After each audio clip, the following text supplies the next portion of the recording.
When I got introduced to Coke, I was about 14, 15. You know, I was losing myself. My lowest moment was when the feds came for me. When I got arrested, my daughter was 2. And her mom would say that, she's been screaming for you all night, yelling, I want my daddy, and I wasn't there to be able to pick her up. So Melissa, when this is over, if I hit the, what button? Okay, and then that would go. Okay. I did a total of 12 years, 4 separate bids. I'm not really But what really woke me up, my last bid, I I was doing hospice work, and I was working with terminally ill inmates. But as I was watching these guys die and hearing their stories, I said, I don't want to die in jail like that, or die the way that I was living. I first heard about Defy, but I was reluctant because I'm saying this is way too good to be true. Here we go again, another one of those programs, huh? And I took the shot, and I was like, you know what? I says, I really like this entrepreneurship. I like the word, and if I can pull this off, and if this is what it is, then I'm gonna do my thing. Defy has covered every obstacle that I've had as a person. Like, I've never truly been moved the way that I've been moved to achieve what I've achieved in the last 2 years, then I think the whole time I've been on the planet. Now I have my own business, taxpayer, law-abiding citizen, are all new titles for me. I've come a long way. And now today I am living life real. It's awesome. I am the CEO and founder of System 3 Carpet and Upholstery Specialists.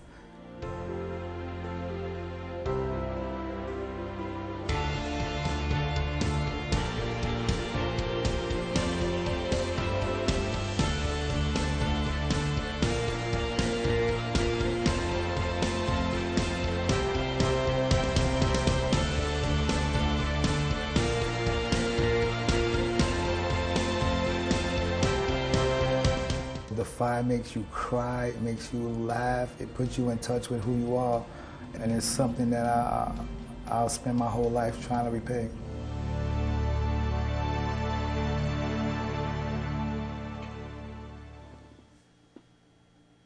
So that's good. I think that stops it. I think that makes it play again. When I got introduced to Coke, I was about 14, 15. You know, I was losing myself. My lowest moment was when the feds came for me. When I got arrested, my daughter was 2. And her mom would say that, she's been screaming for you all night, yelling, I want my daddy, and I wasn't there to be able to pick her up.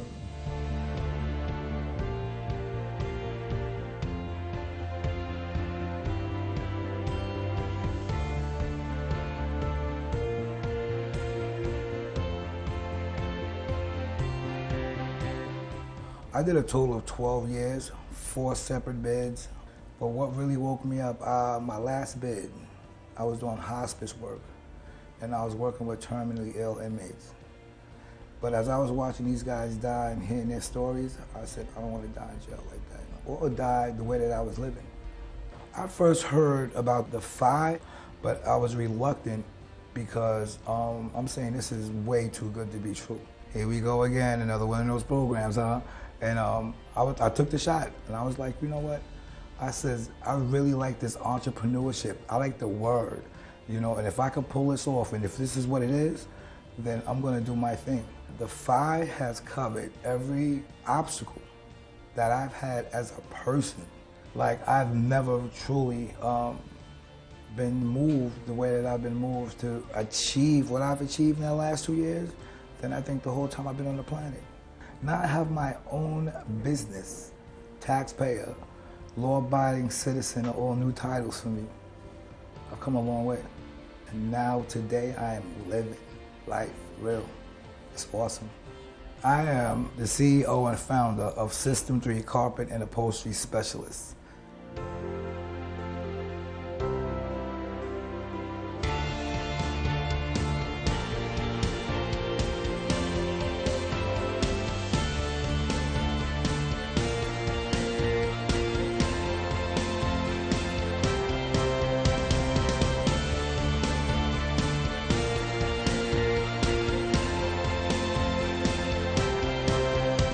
Defy makes you cry, it makes you laugh, it puts you in touch with who you are, and it's something that I'll spend my whole life trying to repay.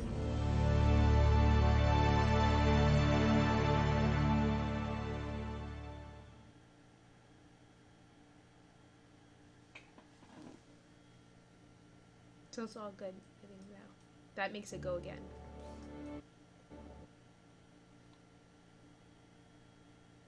So I think now we just click on the white part underneath. That'll bring that.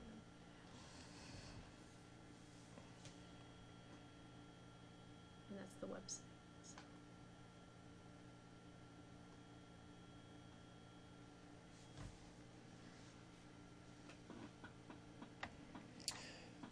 Good evening. My name is George Bracy, and I have with me a guest, a very special guest that works in the community, works with the ex-offender population. And I just want to give a shout out to those who are yet incarcerated. This 3-minute clip, 6-minute clip that I showed should be encouraging in terms of you transforming your hustle. To get out and to contend with recidivism does you a disservice for all the time that you've logged into doing institutionalized employment, working for the prison industrial system. This here is evidence that there's programs out here that can help you transform your hustle and to change and impact the quality of your lives. And with me, my guest, she'll introduce herself and the program. Thank you, George. I'm really excited to be here. My name is Melissa Gelber Odell, and I am with Defy Ventures. And as George was indicating, we are a program that is all about giving individuals who've had criminal justice involvement the opportunity to shine, to take their talents and their skills and help not only themselves and their families, but also rebuilding the community. Because we know that there's so much talent and there's so much ingenuity, but we just want to give it a platform and an ability to come to fruition. So we're really excited to be here today to talk with you all about Defy Ventures. Yes, I met you, Melissa, attending a workshop with Adult Probation Department here in San Francisco that was hosted by Steve Adami. And could you speak to the viewing audience about your input and your participation and their input? What you were speaking to at the time was the scholarship program. Sure. So again, it's wonderful to have the opportunity to partner with amazing entities here in the city and county of San Francisco. The San Francisco Adult Probation Department hosts a leadership academy and is done through the Reentry Division specifically. And I was able to come to the Reentry Division and give this presentation to the Leadership Academy about Defy Ventures. And so we provide 3 primary components. The first is real-world business education. The second is executive level mentorship, and the third is seed capital or startup funding. So that was like the scholarships that George was just referring to. We do not take an equity stake in any of the businesses that we help start up, nor do we take any intellectual property. So if you have a business idea or you've already started a business and you're looking to scale it, if you become part of Defy, you will have an opportunity to actually pitch your business in front of top executives, business professionals, investors, venture capitalists, people who really know the business, and you will actually have a chance to win money for your business from Defy, and you don't have to pay any of that money back. It goes directly to your incorporated business.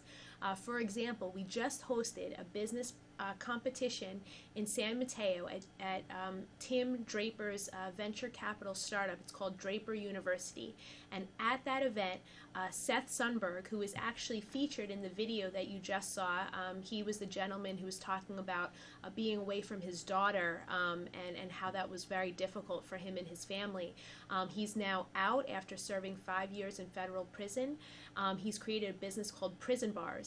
And at the event that we held last Thursday, he took first prize and won $5,000 for his granola bar business. And that's just one example of people who have been able to transform their hustle, transform their lives, and gain valuable economic opportunity through our program.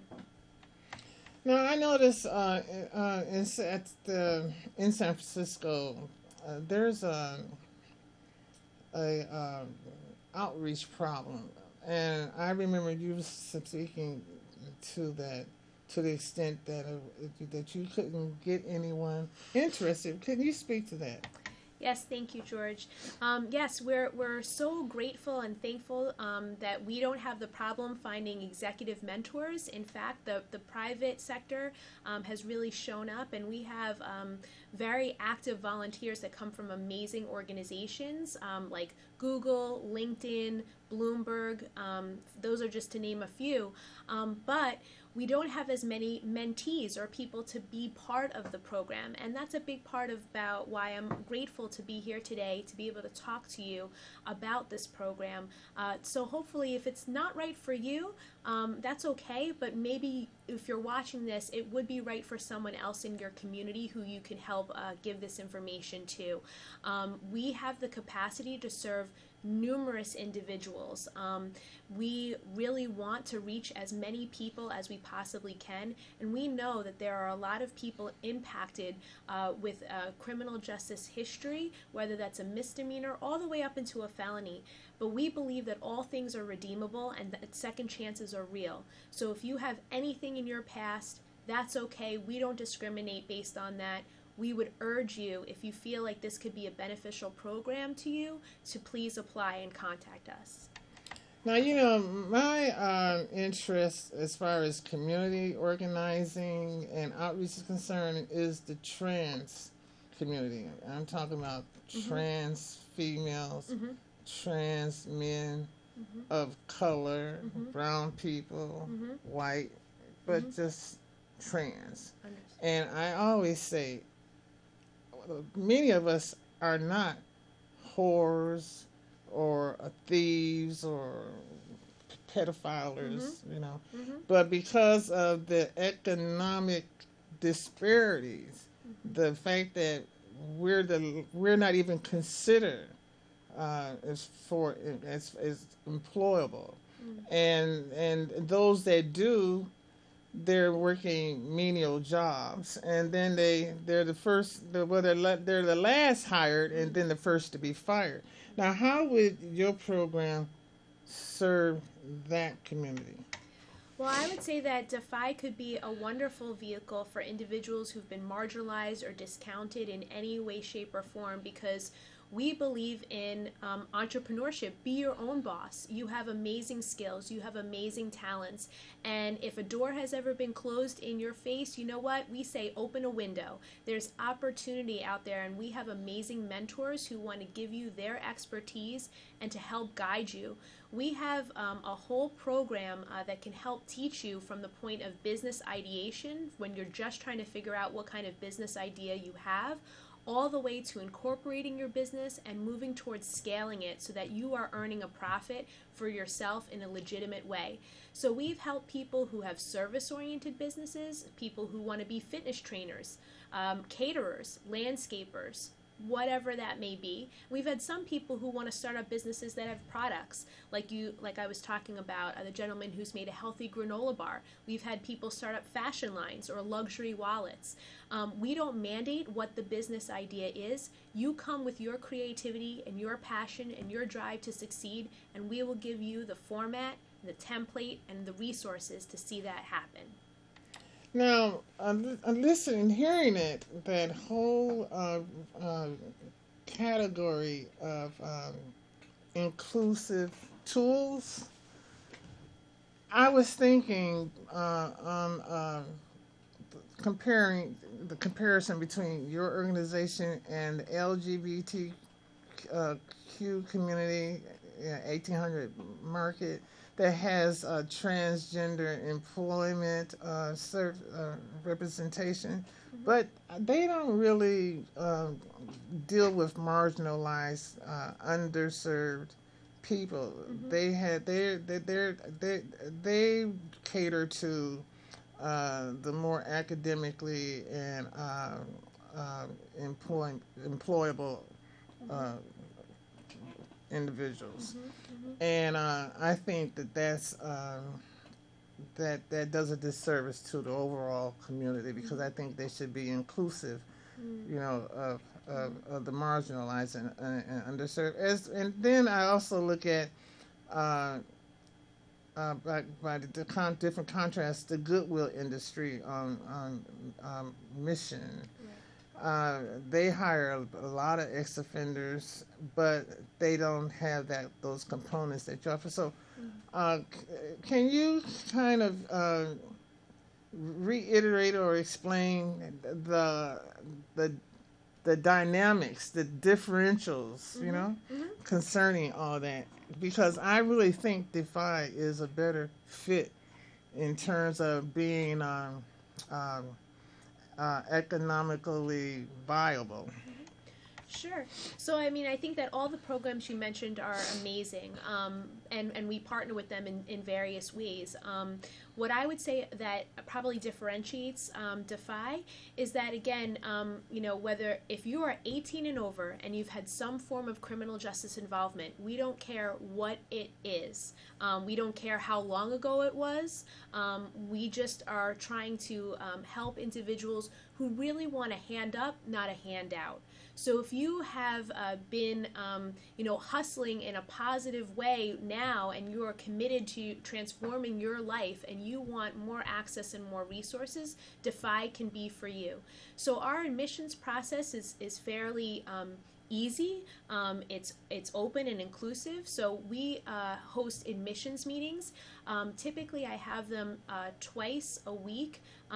Every month, so they're usually on Tuesdays and Thursdays, and they're at various community-based organizations and in locations that are accessible by public transportation.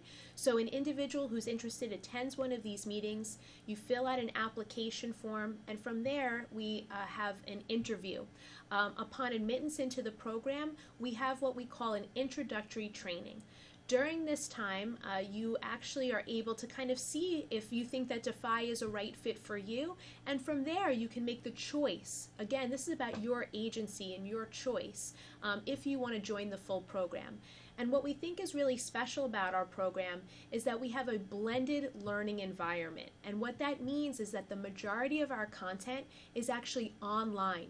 So you can take our real-world business education in the comfort of your own home, on your smartphone, on a tablet, at the library, at a workforce development center, whatever is most comfortable to you.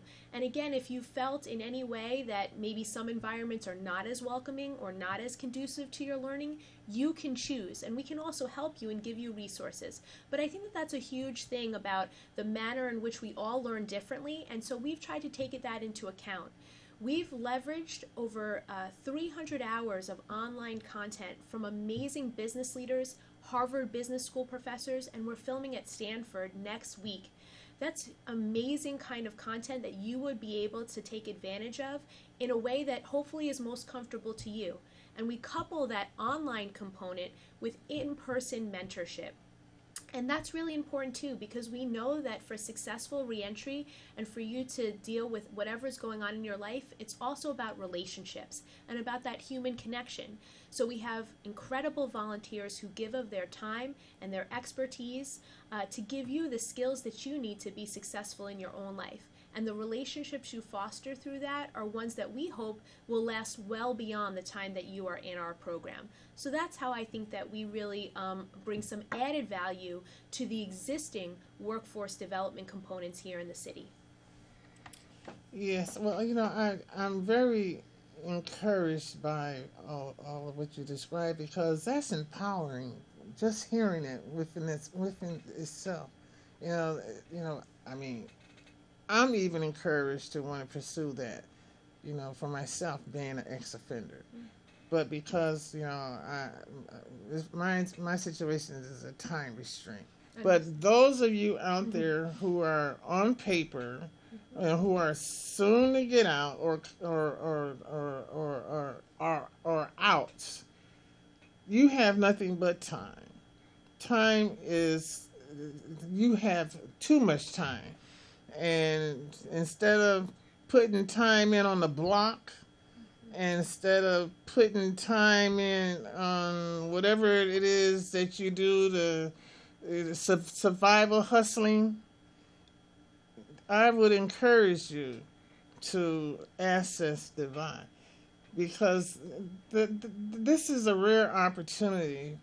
And as far as I'm concerned, there's no excuse for you to continue to go through the recidivism process.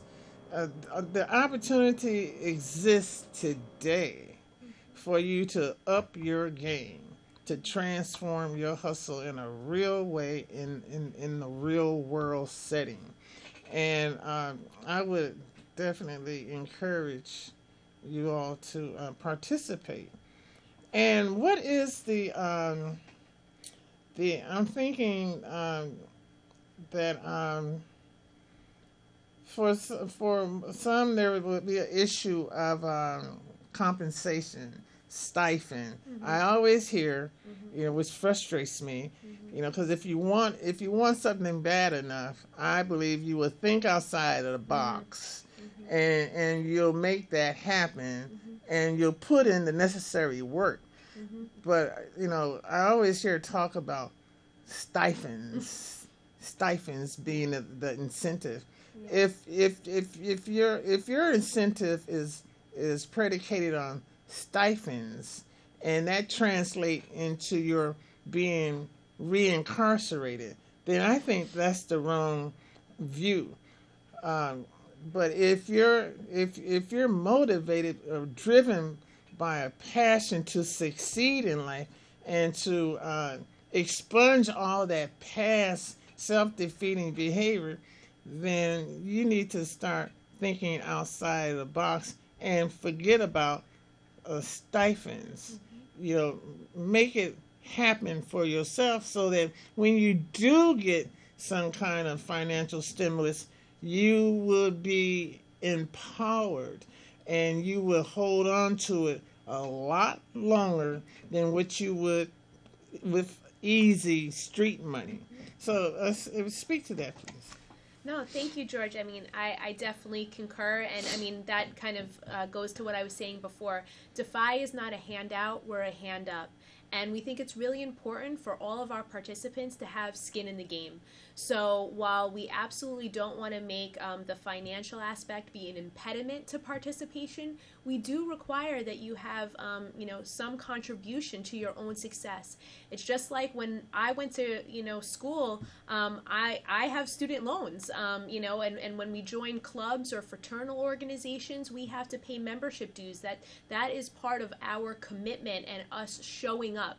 I know that when I put $20 down on, a ticket to a show, I'm going to go there because I have a financial investment. So for our program, there are membership dues. We do have scholarships and payment plans. If you want to find out more about the program and all of those kind of components, I really do encourage you to come out to the admissions meetings where I do a full presentation on the program. You hear all of the ins and outs. Then you have the option of self-selecting if you would like to apply. But our CEO and founder, much like George indicated, is very committed to giving people opportunities, but it's earned, it's worked, and that gives you a sense of empowerment and agency over your own fate. No one is telling you or mandating you that you have to be in Defy. You may be currently on paper, but that's inconsequential. If you get to choose to show up to a program like this and determine for yourself what kind of business you want to have or what kind of job do you want to become more marketable for, those are the kinds of things that you can learn through Defy. And we look at the person holistically. It's not just about one little segment. We're also interested in how you show up for your family, for your friends, for your community. And that all goes into not just being given a gift card to show up.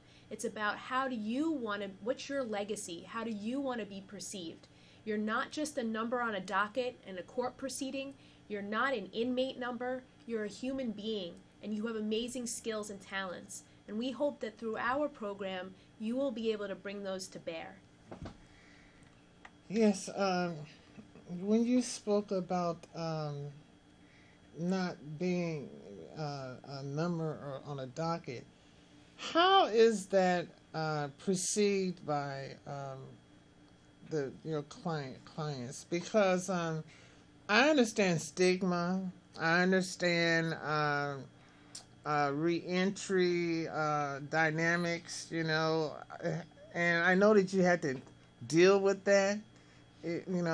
For the first, for those that's coming into the, just to get information for the first time, and it's I know it's a hard and difficult press for you to have to channel all of that and help them to navigate through their dilemmas in order to get them to see the bigger picture, and that bigger picture translate into community development, not urban renewal development, but some institution development, but a development of your own creation of that individual's self-worth, ideation of themselves. And like you said, their legacy. I want you to speak more to that because I don't want this to fall upon deaf ears. I really want them to get it. Sure. So thank you. I think it starts with language. We know that language matters. So you'll notice if you are part of our program, you are an EIT, an entrepreneur in training. We are not going to call you an ex-con, an ex-offender, an ex-inmate. We're not using that terminology because we don't believe in that. You are an entrepreneur in training, okay, and you are somebody who's part of the Defy program. So when you become part of our program, you can actually put Defy on your resume. If you need a letter of reference, we will provide you one because, again, we're looking at you holistically. And also to George's point, we know that there is a lot of shame and feelings of guilt, and maybe there are a lot of unhealed wounds and trauma that has gone on into your life that maybe contributed to you being involved in that system or systems. We understand that, and that's why we actually have courses in our online training that aren't just about entrepreneurship or workforce development, but it's also about how to give a meaningful apology, how to build your self-esteem, how to effectively communicate with loved ones. All of those things are really important because it's about character development and who you are in your professional and personal journey. It isn't just about how am I going to be able to make my, make $1 million in 1 year, right? I mean, those are amazing, lofty goals, But how do you want to be in your community? How do you want to be perceived? Maybe you have to restore harm that you've done to the community, and maybe you want to use your business as a social enterprise to help other people. Many of the people who are in our program have created a social justice component to their business. For example, the gentleman I spoke about before, who started a healthy granola bar business, has decided to hire those who've been formerly incarcerated to both produce the healthy granola bar as well as sell those bars. Another individual who has created a store that will actually help individuals create wonderful, meaningful gifts for loved ones is giving back 10% of the net proceeds to organizations that provide leadership development for women and girls. So you can see that just because you've done something in your past doesn't have to define who you are in the present.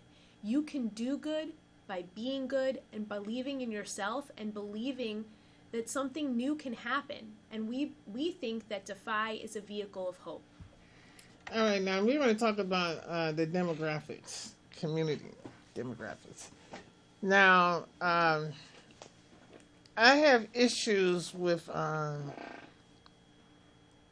communities, districts that are exclusively white or Asian and Hispanic, that does not allow blacks to open up businesses in those highly dense, heavily trafficked areas. I know this for a fact, that when a black business open up, or a restaurant, or a clothing store, or a dollar store, these I've seen, they have been shut down through what I consider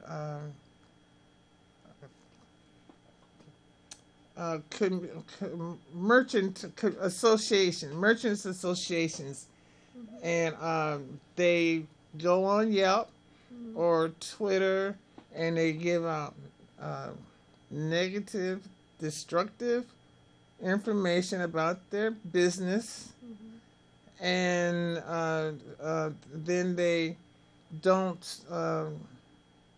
They bring in police intervention, because then they lie and say that there's drug trafficking and all that kind of stuff. So how, and then to open up a business. I know this happened to me. I wanted to do this, and this was way before the paratransit business became popular.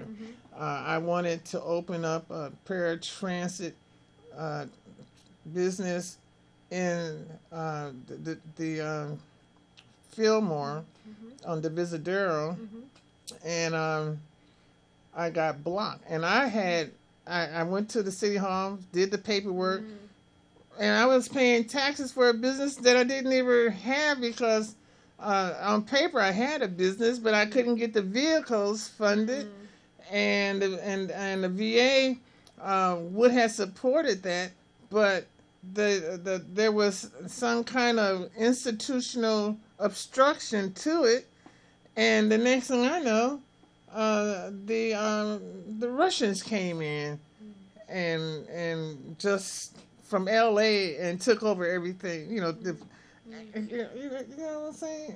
And I was like, well, I was invested in the community because I saw a need for it before anybody else did. But because I was black, gay, I didn't have the credentials or the financial backing. I didn't have anything like Defy. You hear what I'm saying? Understood. Supporting that. Right. This was just me. Right. and what I was going to use through my VA, entitlements. Right. So, that's my experience. And then I know several other black would have been successful entrepreneurs who were displaced from 3rd Street and came into the Southwood Market and opened up a restaurant. And the next day, they didn't even last 6 months. And now it's a sushi bar. Okay, and a couple others. There was one that had been on the Visitor for years. Dollar store. It was actually a 99-cent store on McAllister and the Visitor for years.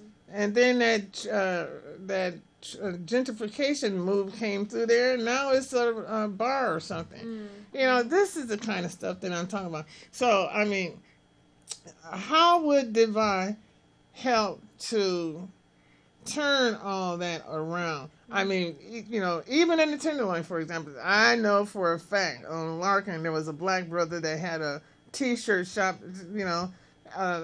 and another Filipino brother that had a shop down the street from there, and now it's something else. It's so you know what I'm saying. So I mean, they were invested in the community. They put their own resources because nobody was giving them a hand up, and now it's all a bunch of Middle Easterners. I don't have a problem with anybody, achieving their personal goals and interests, but I mean, not at the expense of, blacks. I have an issue with that, and we both know that San Francisco is going through a exodus again. Right. So there's not many black businesses, out there, and then, there's no opportunities for once it does get the real estate. It's no guarantee that it's going to be, successful because the saboteurs come in to sabotage the whole game plan. Speak to that. Sure. So, I mean, first and foremost, obviously, gentrification is a huge issue in this city. I mean, we could probably do a whole show about that. But what I'll speak to relative to Defy is that we understand that, starting up a business is very, very difficult and can sometimes take a lot of capital and infrastructure and resources. So what we say is, let's break it down into discernible steps. So maybe before somebody has a bricks and mortar restaurant, they start a catering business first.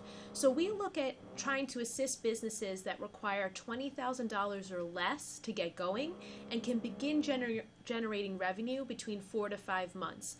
So usually those are businesses that require very little inventory, low operations costs. They don't need as much infrastructure, and that's where we're trying to make inroads in starting up a lot of small businesses that, again, don't require some of the bureaucratic red tape or maybe some of these other things that can happen when we start talking about enterprises that have many moving parts. So while we understand that racial inequalities are real and that gentrification is real, we're trying to look at what Defy can do in our corner of the universe and be realistic about what we can do and what we can't do. We don't want to set people up for failure, so we've created a structure that we think can be very impactful, and what we say is trust the process. Again, if you're looking to, build the next Facebook, that's amazing, but that might be business number 2. What we would encourage, again, is trying to think about what is your minimum viable product, what is something that is going to delight the customer, how are you going to acquire customers and retain them, and those are kinds of things that we can teach and give you some support and resources around. So for us, we think that, again, if you go through our program, you're going to get a lot of that content through the online training, which are really interesting videos that you can watch. There are quizzes and assignments embedded within them, and they're not really difficult. They're just meant to, make sure that you're mastering that content. And then we couple that with real-world world interactions with business professionals, many of whom who've been entrepreneurs several times over, and can give you the benefit of their wisdom and the things that they have gone through. Now, I wanted to put a spin on it in terms of transgenders. There's a lot of talented, gifted, potentially successful transgenders of color. And this is specifically my comments to that. Gifted beyond belief. I'm talking about as far as hair, makeup, cosmetology, dress designing, even with the mechanics, mechanically inclined individuals that I know personally that just don't have that opportunity. Now, how can Defy help them to feel comfortable, with the process, and not have to contend with a whole lot of explicit or implicit negativity? Because I know for a fact that there's places out here in the city in San Francisco. I'm speaking only to San Francisco because I've been here 30 years and I've seen this. They talk a good game about being inclusive and open door access, but to participate to the extent of you're getting the nuts and bolts, the mechanics, and getting the understanding and the vibe of the industry, they more or less talk down or dummy down the process. So how does Defy, or is there any actual warm body trans in your organization that has gone through the process or is going through the process that you're aware of that stands a good opportunity to develop a foundation where they can continue on? So thank you, George. I mean, what I will say is part of the reason why I'm here is actually to do that outreach to the community, because we are in our infancy and we only have 25 people in our program right now. And currently no one identifies in the way that you describe, to my knowledge. So our hope is, again, to broaden our reach. That's exactly why I came on this program today, why I go inside the jails, and I'm hoping to go inside the prisons soon, because I want to get the word out, and I want to make sure that people are also teaching us, because we don't know what we don't know. So if we think or we perceive that we're being inclusive and that we are putting forth our information in such a way, we think, oh, it's great for everyone, and that no one would ever feel uncomfortable. But we don't know yet, because we need feedback. So we do need people who are willing to be our credible messenger, who's willing to stand up and join our program, to also blaze a path for other people. Because, again, I can't speak to that holistically, because we don't even have a full year of operations under our feet here yet on the West Coast. But we're a program that started in New York. We're celebrating going on our 5th year anniversary in New York. And I think that we absolutely have the values of giving back and being participatory. So we have built parts of our program based on the information that our population has told us that they wanted. For example, we believe in a peer-to-peer component. So when we first started, we didn't really have as much peer mentorship, but we realized very early on that it was important that people who had gone through the program would also help shepherd in the new people coming in to avail themselves of resources or allay any fears that they may have. So we created an actual position called EIT in Residence.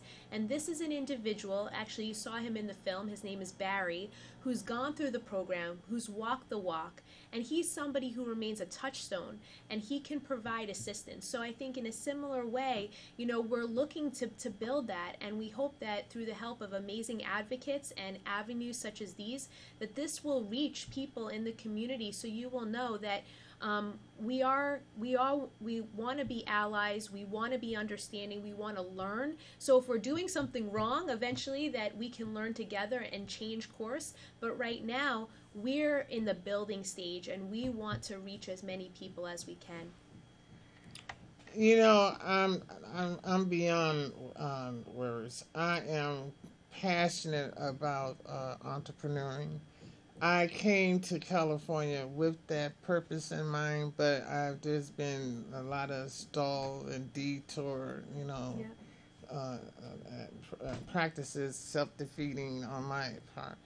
But knowing you and hearing what you had to say today, I'm going to lead by example.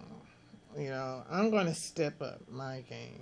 I mean, I'm already reinventing myself and transitioning. My whole life cycle is one of transition. But to be encouraging to the girls out there, that I know that are out there, and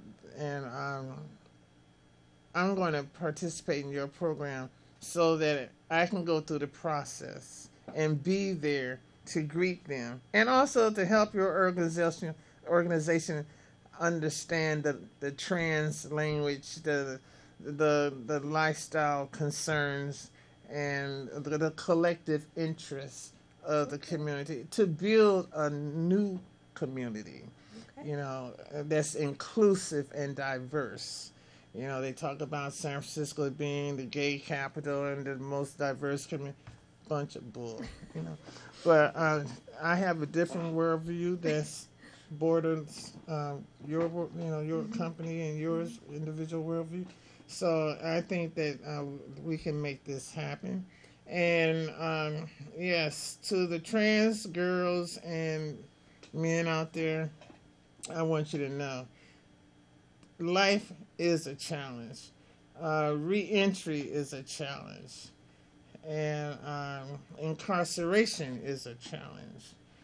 But we have to step up and embrace these challenges if we intend to survive and overcome our self-defeating behaviors and to transform our hustles.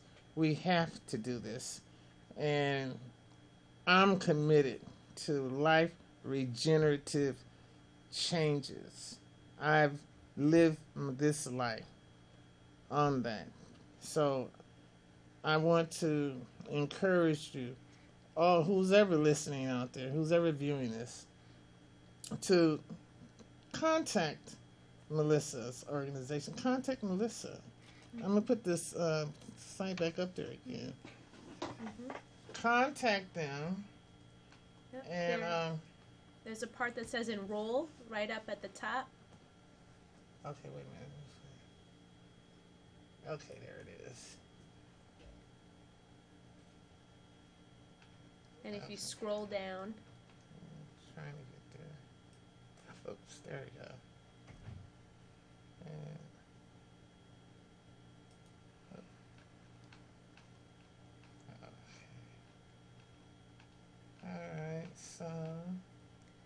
So it is a competitive process, so I want to put it out there that this is, again, a wonderful opportunity, and while we're hoping to serve so many more people, again, we want for you to first, you come to an admissions meeting, you fill out an application, and then there is an interview, so there's not always a guarantee, but as they say, you have to be in it to win it. So the first part of doing anything is showing up. So I definitely encourage you to take a look at our website, defyventures.org. You can learn more, like I said, and thank you to George for having me on this program. You can come to the admissions meetings that I have. Again, you can find out when those are happening by contacting us through our website. They happen in San Francisco, in Oakland, I also do conference calls for people who live in other communities. So if you have loved ones who are in other states who would benefit from the Defy program, we are national. Because we have most of our content online, we have people right now in 11 other states who are availing themselves of this information and are also being linked to mentorship either in their communities or virtually based on their desire and what they want for their own business and what would benefit them the most. Okay, so this is interesting, and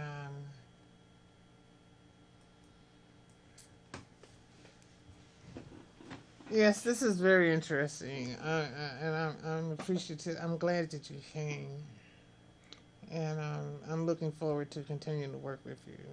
Likewise. Yes, because we need. I always talk this visibility. Mm-hmm. You can't accomplish nothing being stealth and fooling yourself to believe that the public don't know who you are. I can't. I have a difficult time wrapping my mind around that. I don't care how effeminated you are or what you look like. Trust me, when it comes to accessing services, particularly employment, they know. Your application describes you. So you need to quit deceiving yourselves with this stealth practice and become more visible. Visible to yourselves, visible to your overall environment, and visible to your future community, because your legacy is predicated on how the public and the world see you. Mm-hmm. So if you see yourself as a shadow, trust me, you're going to continue to be invisible. And I have issues with, visibility. I don't look this way for nothing. Okay, I don't talk this talk just to be hearing myself talk. I don't bring people to this process so that they can have their voices and concerns heard for nothing. I'm not getting paid for none of this, and I'm not seeking any kind of accolades. And this is community. This is my way of giving back and constructing a viable, real world, new world in this old world that we live here in San Francisco. I'm tired of the division. I'm tired of the marginalization. I'm tired of the discrimination. I'm tired of lack. Austerity is an institutional a proclamation legislated. Is here to stay. We as marginalized and underserved people have always had less than nothing. So now there's an organization that is offering you the opportunity to gain something for yourself and to build upon that and to leave that as a viable legacy to your family, to your community, to the world. I mean, it doesn't take a rocket scientist to see the value in this. And they're not asking for nothing. They're just asking for your time, your investment, your interest. And you can have these last parting words, Melissa. Well, thank you, George. I mean, I think that was extremely eloquent. What I would just say is, again, Defy is here for you post-release. We are operating programming right now. We are always looking for individuals to engage in the program. As I said, we start out with the admissions meeting, then the interview process, and then the introductory training. Beyond that, then you have the choice to join our academy program, which can last up to a year. We also offer workforce development. So if you're unemployed or underemployed, we have a director of employment services that can work with you to find you a viable job, but not just a job, but maybe something that will help you in a career. And I also want to just finally finish and talk about our in-custody programming. We are now, as I mentioned, going inside facilities, both local jails, state prisons, hopefully, and one day federal prisons, so we can offer Defy for people on the inside, where they can actually start learning about entrepreneurship and viable workforce development opportunities while they're incarcerated. So when they are released, they will already be conversant in Defy, and they will know that this is a real opportunity for them, and they can continue with our program when they are out of the facility. And we think that this is going to be a really strong way of reducing recidivism and using resources more powerfully to affect change in our community. So again, if this doesn't apply to you, I'm okay with that. But I hope that you will take this information and share it with others who will benefit, because we all know that we could save a life by giving people good information. And I hope that this was worthwhile for you today. So thank you. Yes, you can lead a horse to the water, but you can't make him drink. I think that's the phrase.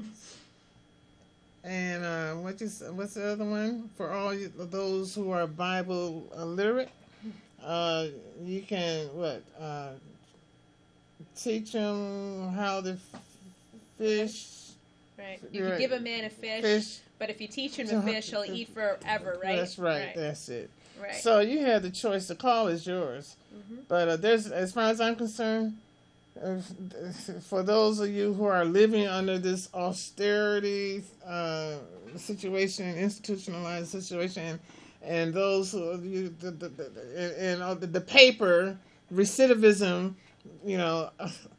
as far as I'm concerned, step up. You need to step up your game. You need to take that risk. Dispel your fears, meet the challenge. Life itself is a challenge. Your hustle was a challenge. Being incarcerated was a challenge. You can overcome these barriers, and I'm a firm believer in that. So, Melissa has a good program. You need to avail yourselves to using it, getting in touch with it, and getting in touch with yourselves. Because she can say all of this, and I can do all of what I'm doing, but the bottom line is it all rests on you, and I really want my trans fellow citizens, to really consider this, because this is a golden opportunity that has never been presented by the way that she's describing it, and I'm going to participate. So should you come through the door, you will see me there. So my name is George Bracy, and this is Trans World, and the program. I appreciate having an opportunity to be before you, but I gotta go. They're shutting me down. Good night.